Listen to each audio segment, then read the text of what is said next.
On ne peut pas dire qu'ils ne veulent plus de nous, ils ne veulent plus d'une politique africaine de la France. En fait, ce qui est rejeté, c'est une politique, c'est une contestation politique. C'est pourquoi moi, je n'utilise jamais le mot sentiment anti-français, ressentiment anti-français, parce que ce qui est en cours, c'est plus grave que ça. Je pense que dire que c'est un sentiment, c'est le minorer, c'est de ne pas le reconnaître. Or, c'est une contestation même qui s'inscrit dans un récit historique plus long, qui est celui des mauvaises décolonisations. On part sans rester, on fait des économies extraverties, c'est-à-dire la plupart des économies africaines ont gardé le schéma colonial, c'est-à-dire ils sont tournés vers la France.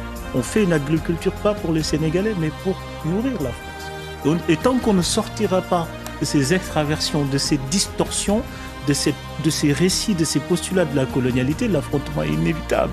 Et là, on arrive au bout de la maturation de cette contestation qui dure. En 2003 déjà, Alpha Blondy, une des icônes du continent, chantait « Armée française, allez-vous-en ».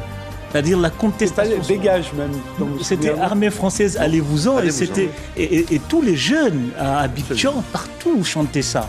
Donc il y a une génération d'Africains qui arrive à maturation, dont la conscience politique s'est construite dans une forme de contestation et d'opposition de la colonialité française qui s'exprime par des choses précises. Tous ces jeunes-là, on l'a un peu oublié ici en France, les lois sur les bienfaits de la colonisation sous Chirac, le discours de Dakar, l'intervention militaire en Côte d'Ivoire sur une question de politique interne. C'est-à-dire, il y a une élection entre deux candidats du pays, l'un dit il faut recompter. Alors, Laurent Gbagbo et Alassane Ouattara. Alassane Ouattara, il se trouve qu'Alassane Ouattara est un ami de Nicolas Sarkozy, et comme par hasard, les troupes françaises sont entrées au palais, ont délogé Gbagbo et ont mis l'ami de Ouattara.